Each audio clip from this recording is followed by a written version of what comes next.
and Composite Gaming. For those of you who aren't familiar with the Chobo Team League, it's a league for players anywhere from bronze to diamond to test their skills in a fun team-based environment. The format is pretty similar to SC2 Pro League in that the matches and maps are set up at the beginning of the match, and the matches actually happen anytime over the week whenever the players have time. So we're almost always casting from replays here, and this is no exception. Anyway, as that replay is loading up, I'll head into the match for you.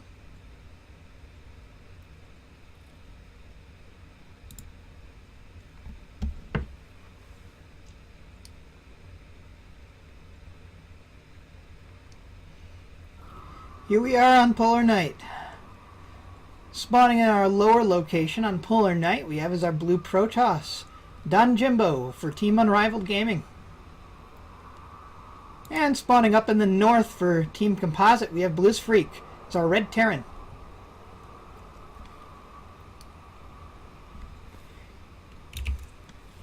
Now, as I may have said before, this is actually my first week casting for the Chobo Team League, so I know pretty much nothing about these players and their styles. I'll be a lot better at knowing about what players are better at and worse at in future weeks, as I do plan to literally cast the entire Chobo Team League to, if nothing else, give myself a lot of practice casting. Been trying to learn to be a pretty good caster. Just a fun hobby for me. You want to see people for whom casting is a little more than a hobby, go over to Base Trade TV. If you guys, a lot of you guys came here from Base Trade TV that are watching me live, but especially people from Chobo Team League who are watching these VODs, head over to twitch.tv/BaseTradeTV sometime. It's a great channel. The best community casters I've ever encountered. And I even help out there with tech stuff as well as I'm a subscriber. Tell you how much I like those guys, so head on over there sometime if you haven't.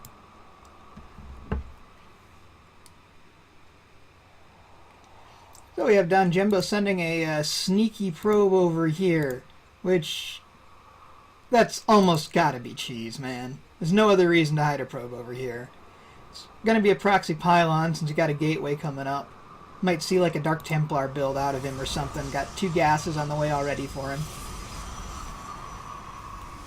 In the meantime, a pretty typical opener for our Terran player. We're probably gonna see a Reaper coming out, and we do.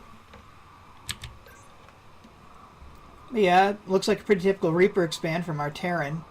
Cybercore on the way for our Protoss player. And that probe still hanging out and not having made a pylon yet. Possibly waiting until he needs it for supply. In the meantime, our Terran player, BlizzFreak, is sending a SCV across the map. Getting some early scouting. There's that pylon going down in the proxy location.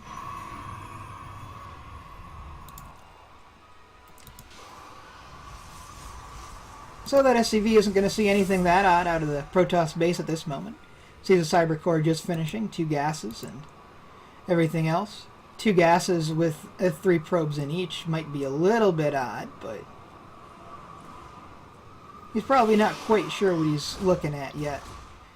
We see the mothership core has been prioritized overtaking warp gate tech.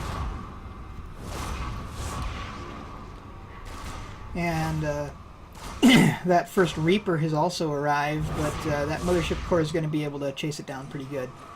So probably good that that mothership core was prioritized. In fact, we don't see any warp gate tech yet. Only the Stargate going down, so we're going to see some proxy oracles out of DonJimbo.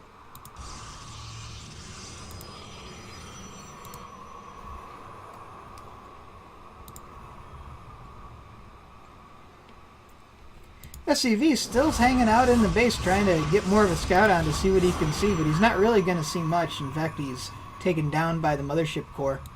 Well, that Reaper's now back to full health.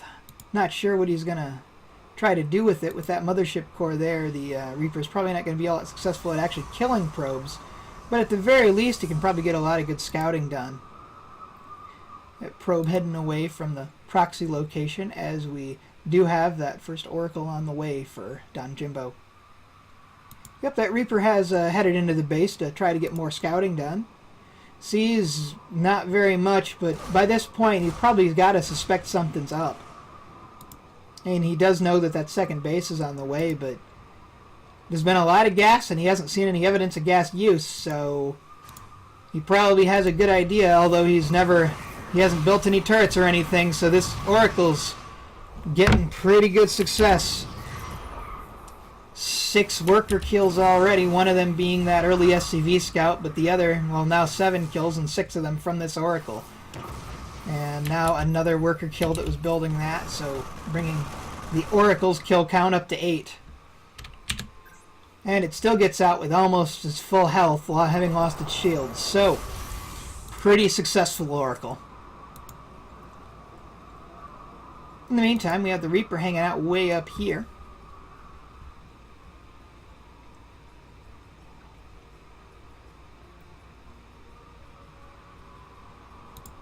Interestingly, he is not choosing to make a second Oracle.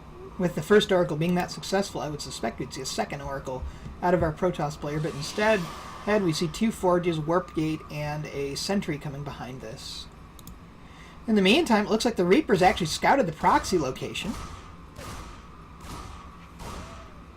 Gonna depower this Stargate, although it's gonna take him a bit. Actually, it looks like the Oracle's gonna come over and kill the Reaper. Reapers are light units, so Oracles actually can kill them pretty quickly. You don't often see that in games, but sometimes it happens, and there it was.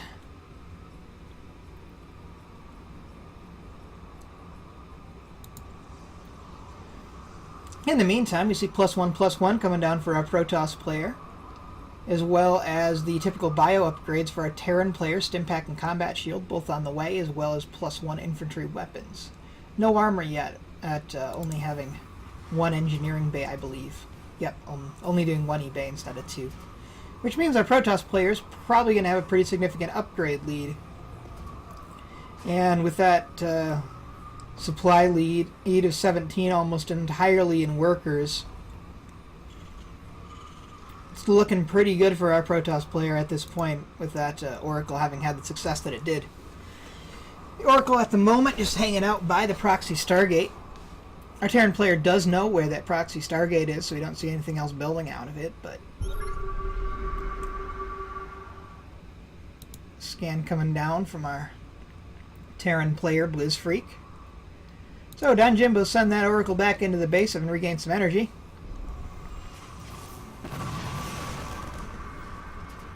Does see the missile turret before running into it, but gets at least 1 more SCV. It was building a starport there, which also delays the starport at least a little bit, so.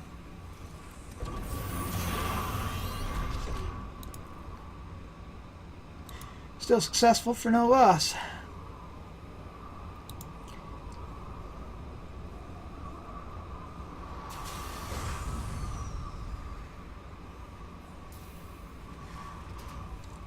In the meantime, we see a bunker coming up on high ground here for BlizzFreak, just playing extra careful, I guess. Well as the first 2 medevacs on the way out of that starport.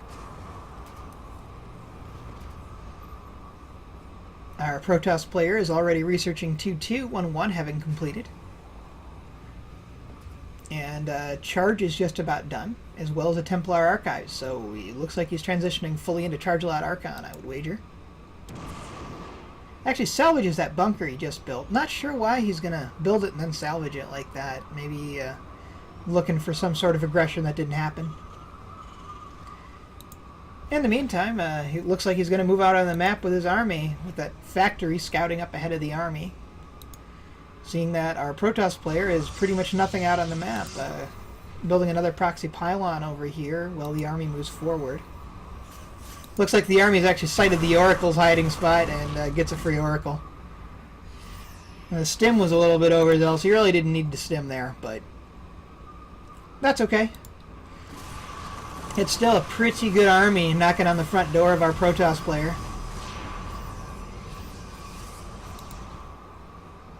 But we do have Archons and Charge Lots ready to start fighting them. That Photon Overcharge goes off, and then the Charge Lots, Archons, and a few sentries start chasing down this Terran army. And it's an absolute massacre with that upgrade lead. Rest of the Terran army hops into the medevacs and looks like they're going to try to fly into the main base, but they see a lot of zealots warping in up there, so decide it's better just to head home for the moment. Interesting to see that factory having landed there at the third base location of DonJimbo. At the very least, going to delay a third base if he chooses to go to that place. In the meantime, we have 2-2 just about to finish up for our Protoss player, and it looks like he's going to use that for an attack timing, moving out with the army he has so far, and with that warp-in pylon, allowing him to add to the army as he walks across the map. And after a few more warp-ins join up, looks like that army is going to move forward. Now they are going to run right into the Terran army, but it's looking like there's a whole lot more Protoss than Terran here. 56 army is applied to 37. Making another forward pylon for reinforcement, and a lot of those Marines are really overstimmed at this point. Looks like he's going to wait for the warp-in pylon, another round of warp-ins before really moving in. In the meantime, those two medevacs scouting the proxy location and finding, yep, it's still there. Random Widow mine having been made at the factory, hanging out here, not even burrowed. Not sure what he's planning on doing with that. Probably should at least burrow it. Anyway, another Archon joining in the party, along with all these charge lots and a few sentries. But rather than move in with it, he's just taking pretty much full map control. Adding another 4 zealots.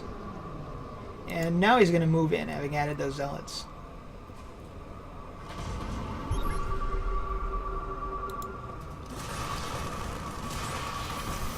Now there are a few bunkers here for our Terran player. SCV is trying to get to the bunkers to repair them, but clutch force fields used to hold away the SCVs as the army just continues to move forward.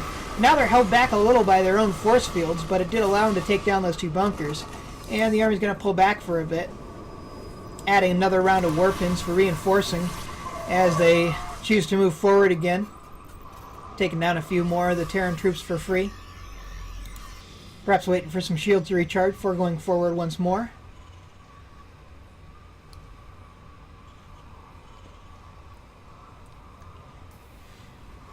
Now BlizzFreak has nearly caught up on the harvester count at this point.